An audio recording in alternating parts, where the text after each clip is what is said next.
Well, 2 more minutes till we start talking about our own topics. Let's take this guy away first.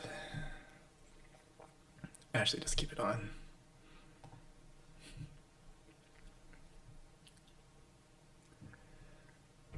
One out there who actually watched the presidential debate. It was both not presidential, nor was it a debate. In fact, it was a complete, as someone on CNN once said, a complete gong show. Yeah, kind of gives you a good lesson on what it means to have a conversation and dialogue. You know what, for the first time, I hate to say it, but I'm actually looking forward to the vice president debate as opposed to the presidential debates. And like Colbert says, it's almost like after when you watch the Phantom Menace, Star Wars, Phantom Menace, you're saying to yourself, how could you possibly make two more out of this? But they did. So we will have another 2 segments of presidential debates coming up. And I do not foresee that's going to be any better. Anywho. So, all right. Well, welcome everyone, one and all, to IMCO in 5 minutes. Now, I know that some of you sent me private messages saying, you know what, Jonathan, this is not 5 minutes. No, it's not 5 minutes. This is a marketing gimmick to try to just get you in through the door to listen to me blab and have a conversation with you about current events locally in British Columbia, and talk about how I see a Christian can engage in these things. So that's why it's called IMCO. It's an acronym for In My Christian Opinion.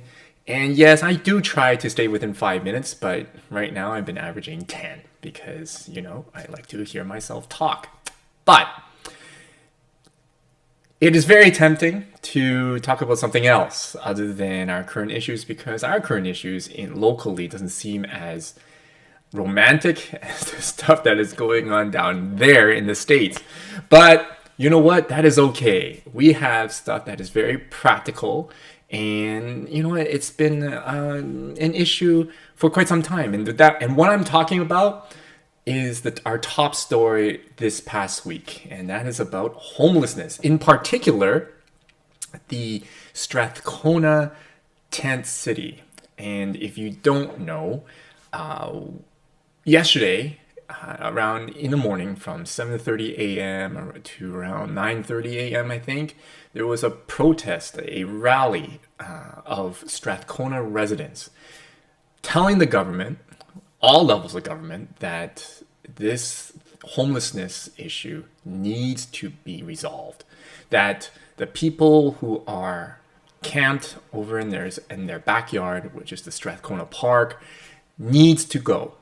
We need to find a solution for this issue, or in their words, this problem. And so it got me thinking, because this is not an old issue. Homelessness has been around ever since I even started reading the news. It's been going on. Conversations have been had, tons of discussions, lots of consultation, dialogue. A lot of papers have been written about it. A lot of voices have been heard, especially the advocacy groups, the homeless advocacy groups. Look, folks, we know the solutions. We know what can provide the solutions. We know that, yes, one size of a shoe does not fit all, as one Vancouver counselor would say. But a word to the counselor, we have already explored various sizes of shoes. It's just that why then, and I'm speaking along with the Strathcona resident, why have we not done anything? So it got me thinking. It got me thinking about my own reflections on homelessness. And it got me thinking about why we have not solved this issue at all and have not made any forward progress on it. So after sitting in various boards and after engaging with a bunch of nonprofits, I realized that there is an underlying issue, and it really deals with our own attitude and our own perception towards homelessness. And so, here's my thesis, and here's my point. We cannot solve homelessness until we solve ourselves. Until we get over that hump of changing our attitude, changing our perception towards homelessness. And here's what I mean by that. There are three noble things that we need to address in ourselves. Because if we don't address these things, I do not believe that homelessness will be resolved. We can talk all we want, we can have all these conversations, but we will never, ever find a resolution, never put anything on the ground until we change our attitude and our heart towards homelessness. So here's my points. Here are my 3 points. Until we see a home as a right, not a privilege and not an entitlement, but a right for everyone. And I mean like example like the right to education, the right to healthcare. Well, a right to have a home for a person to find safety and abide in and to make a nest in. Until we see a home as a right for everyone, not just a privilege or an entitlement or something that you can earn, but something like an education and a healthcare, then we cannot solve homelessness, folks. Now, I'm not saying that everyone has the right to have a house in Shaughnessy or a house in the British properties or have a penthouse in the condos in downtown. No, I mean a home. And I'm sure many of us have different levels and different perceptions of what a home looks like, but I'm sure many of us also share some common denominators of what a home should be, bare minimum, right? A safe place, a safe haven, a place for people to sleep, to work, and to eat, and to have community. A home. A home is a right for every human being. Every human being has a right to access a home. Until we see that, we will never get this homelessness resolved. Second point, until we are willing to sacrifice a portion of our normal, we will never get rid of homelessness either. We'll never resolve it. What I mean by that is, here's an example. There was one time I was meeting with a few homelessness advocates groups, and I was saying, we were proposing this, why can't we just have 30 to 50% of all condos being built dedicated for homeless people, dedicated for those who may be disadvantaged or who may have a mental illness, that it's free for them to use. And then suddenly there was this humongous debate amongst those who live in condos or live in high density living areas, like such as myself, saying, no, it's going to endanger our children, it's going to endanger our livelihood. Until we sacrifice a portion of our norm and allow all human beings to have access to a home, homelessness will not be resolved. Until we are able to sacrifice a portion of a condo, like say 30 to 50%, or a portion of a townhouse complex, say 30 to 50%, or until we are willing to even put a social housing complex right smack in a suburban neighborhood. Seriously, folks. Some of us nonprofit groups are looking for spaces to build homes, to build a social housing complex. But man, once they do a petition around the neighborhood, majority of the time, what I've heard, everybody shows disdain and just goes up in arms against it. It's like as if they don't want it. So until that is resolved, until we are willing to sacrifice a portion of our normal, homelessness will not be resolved either. Third point, until we can accept that solutions have to be in our backyard. Look, folks, it's good to talk about this stuff. I find that almost every issue, like whether it's been Indigenous, truth and reconciliation, whether it be homelessness, whether it be drugs, addictions, whether it be this and that, everybody seems to have a talking point. Everybody seems to like to talk about it.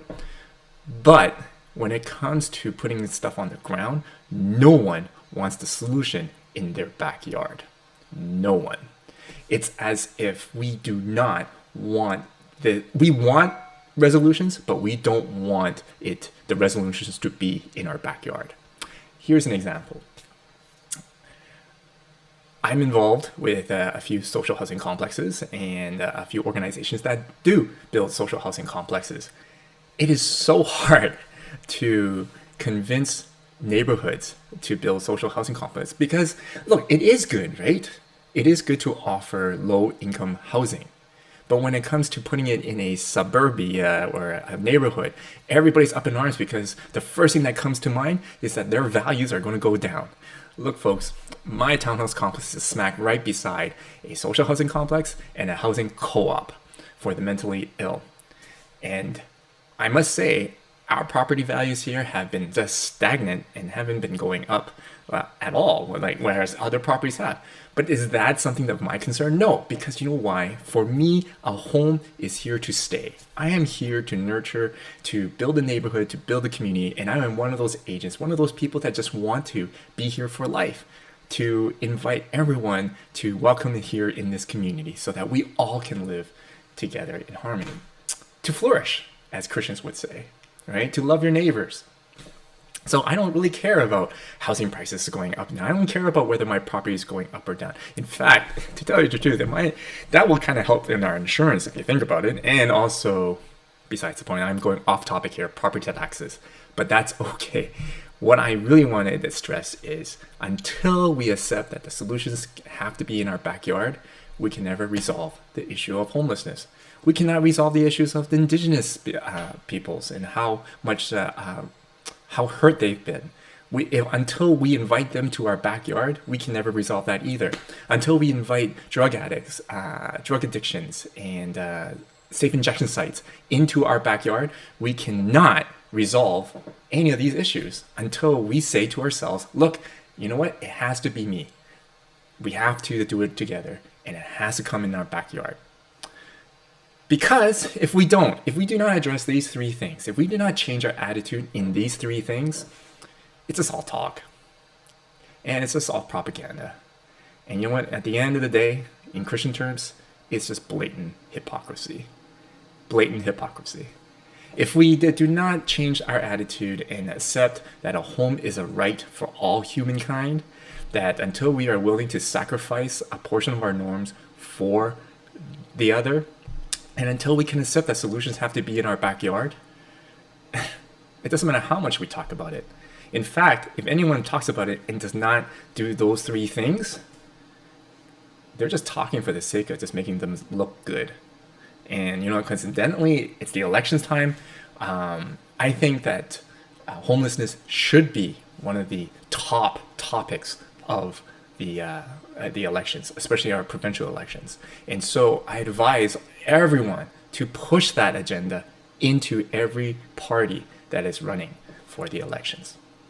Okay, that's it from me. I don't see any comments in my Chatango or on the Facebook, so I assume that you agree with me.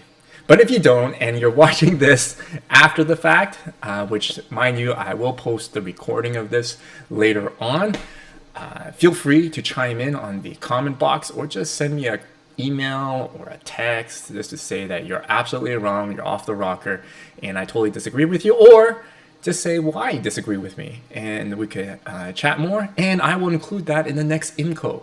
I will include your comments as well.